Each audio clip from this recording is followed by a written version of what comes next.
வெள்ளிக்கிழமையை முன்னிட்டு உங்களுக்கு ஒரு தீப வழிபாடு பற்றி பார்க்கலாங்க. இந்த கார்த்திகை மாதம் என்பது நம்முடைய ஆன்மா இறைவனை நோக்கி தவம் செய்யக்கூடிய ஒரு மாதம். மற்றும் நம்முடைய முன்னோர்களும் நம்முடைய குலதெய்வங்களும் நம்ம வீட்டுக்கு வருகின்ற ஒரு காலங்கள்.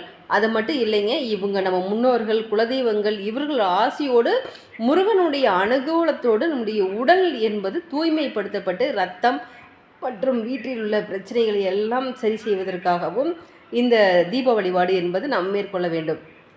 இந்த தீப வழிபாடு என்பது நம்ம வீட்டில் இப்போ நமக்கு தெரியாது. ஏன்னா 7:30 சனி நடக்கிறவங்க எப்போவுமே விளக்கெண்ணெய் தீபம் தான் போடணும் அப்படிங்கிறது ஒரு ஐதீகம் இருக்குது. நல்லெண்ணெய் தீபம் போட்டோம்னா ஏன்னா ஏற்கனவே அதில் எள்ளு கலந்துருப்பாங்க.